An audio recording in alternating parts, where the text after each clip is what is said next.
Hey everyone, welcome back to This Real English. I'm Rachel. And I'm Steve. Thanks for joining us for another episode where we dive deep into the real world of English. You know, Steve, I was just thinking about how many times we get messages from listeners asking us the same question. Is learning English really worth all the effort? And every time someone asks that, I want to sit them down and share some of the statistics we've been researching. And today we're actually going to answer that question once and for all. We're talking about why English has become this global phenomenon and what it actually means for your life, your career, and your future opportunities. Yeah, and I have to warn you, some of these numbers are going to absolutely blow your mind. Like, when we start talking about salary differences and career opportunities, you might be surprised at just how significant the impact really is. Before we jump in, though, I want to say something to our listeners who might be feeling overwhelmed by their English journey right now. Today's episode is going to give you a completely new perspective on your English learning journey. Because we're not just talking about grammar rules or vocabulary lists.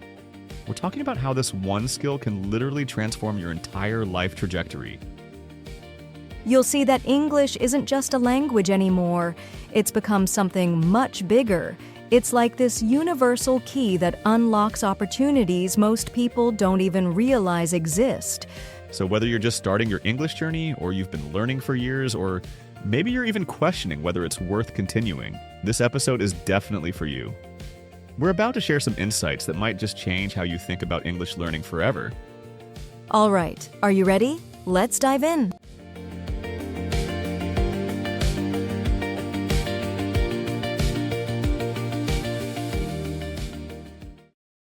So let's start with the big picture here. Did you know that English is spoken by over 1.5 billion people worldwide? That's almost 1 in 5 people on the planet. That's incredible when you think about it. And here's what's even more amazing. Most of those people aren't native speakers. They're people just like our listeners who decided to learn English as a second language. Exactly. And you know what that means? It means when you learn English, you're not just joining a small club. You're joining this massive global community where you can connect with people from literally every corner of the world. Speaking of connecting with people, let me paint you a picture. Imagine you're at an international conference, or maybe you're traveling, and there's this group of people. Maybe someone from Germany, someone from Japan, someone from Brazil, and someone from Nigeria. What language do you think they're going to use to talk to each other? English. Every single time. It's what we call a lingua franca, which is just a fancy way of saying it's the common language that brings everyone together. And this happens everywhere, Steve. In business meetings, at universities, at airports, in online forums. English has become the bridge that connects all of us. You're right. Now, let's talk about something that's probably really important to a lot of our listeners, your career. Because honestly, English can be a total game changer for your professional life.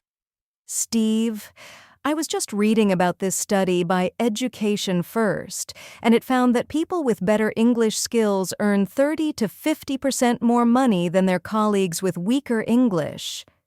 30 to 50%. That's not just a small difference. That's life-changing money. And it makes sense when you think about it. If you work for a company that does business internationally, or if you want to work for a multinational corporation, English skills aren't just helpful, they're essential. And it's not just about big corporations either. Even if you work for a local company, having English skills can set you apart. Maybe your company gets an international client, or they want to expand to new markets. Guess who they're going to turn to? The person who speaks English. And let's talk about specific industries for a second. If you're in technology, and let's face it, everything is technology these days. Most programming languages use English. Software documentation is in English. Research papers about AI and new technologies? English. Same thing with science and medicine. If you're a researcher and you want your work to reach the widest possible audience, you're going to publish in English. It's just the reality of how knowledge gets shared in our world. and tourism and hospitality. If you can speak English and you work in these industries, you become so much more valuable. You can help visitors from all over the world, not just people who speak your native language.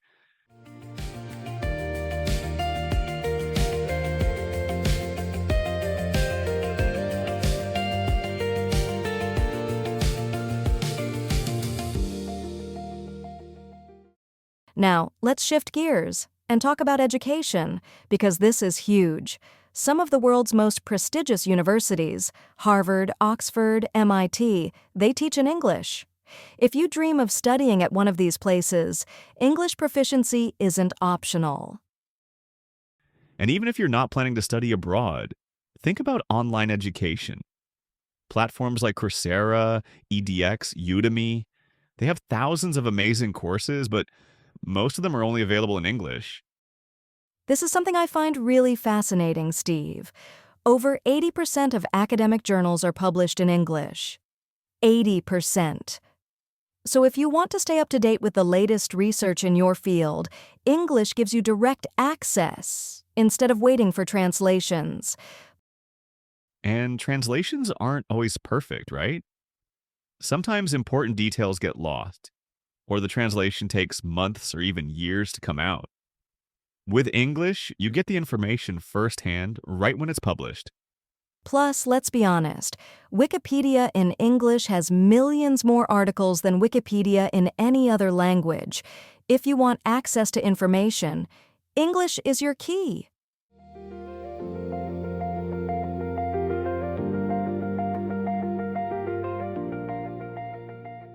Speaking of keys, let's talk about travel. Rachel, I know you love to travel. How has English helped you when you're exploring new places? It's been incredible.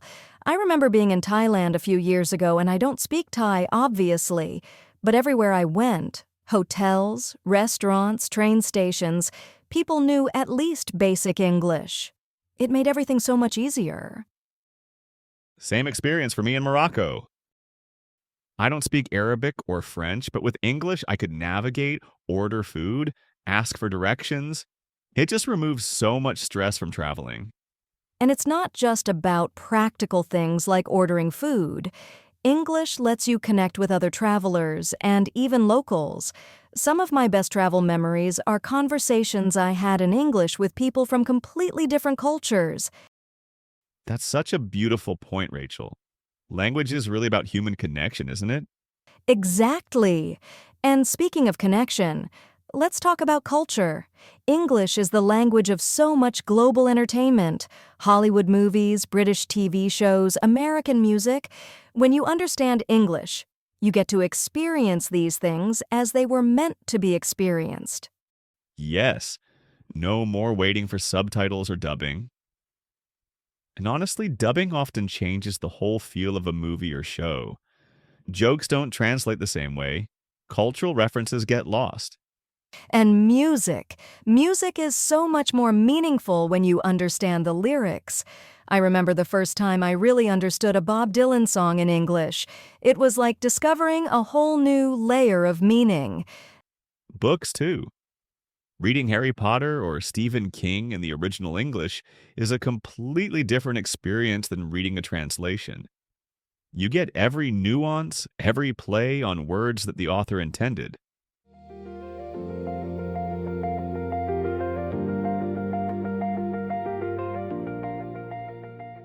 Now, let's talk about something that I think is really important, but people don't always think about: the personal benefits of learning English. Learning any new language actually changes your brain. That's right. Studies show that bilingual people have better memory, stronger problem solving skills, and they're more creative. It's like giving your brain a workout every day. And there's something really empowering about it, too. Every time you successfully have a conversation in English, or read an article, or understand a movie without subtitles, you get this boost of confidence. I love that.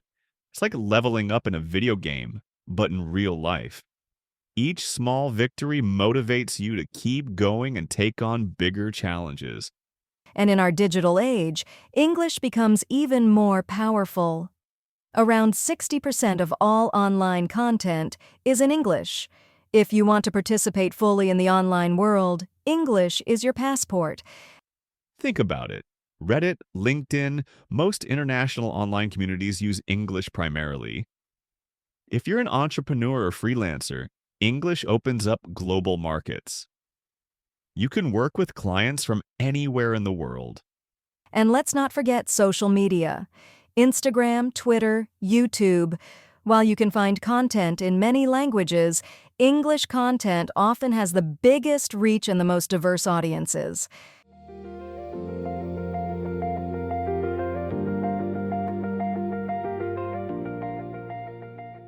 Now, I want to be real with our listeners for a minute. Learning English isn't always easy. It has irregular spelling, weird idioms, and exceptions to every rule.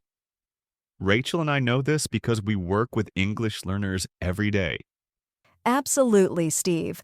We're not going to sugarcoat it. There will be days when you feel frustrated, when you feel like you're not making progress, when you want to give up. But here's what we want you to remember. You have more resources available to you today than any generation of language learners in history. Apps like Duolingo, free YouTube videos, online language exchange partners, podcasts like this one. And you don't need to be perfect to start benefiting from English.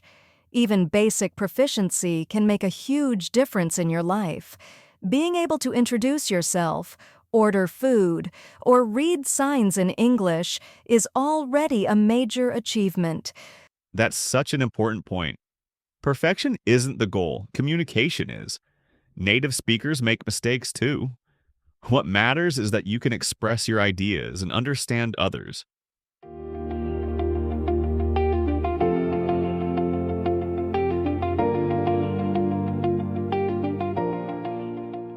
So let's wrap this up by talking about what English really represents in the 21st century.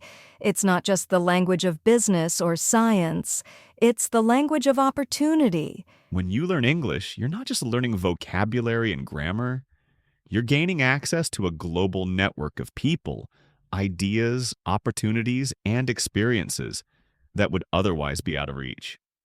You're giving yourself the ability to participate fully in our interconnected world, whether that's advancing in your career, pursuing education, traveling with confidence, or just making friends from different cultures.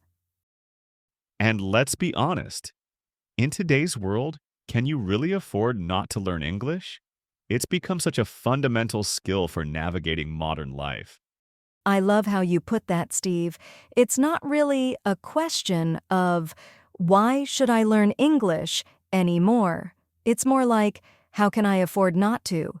Exactly. And to everyone listening right now who's working on their English, you're already on the right path. Every episode you listen to, every conversation you have, every book you read is an investment in your future. We're so proud of you for making this commitment to yourself.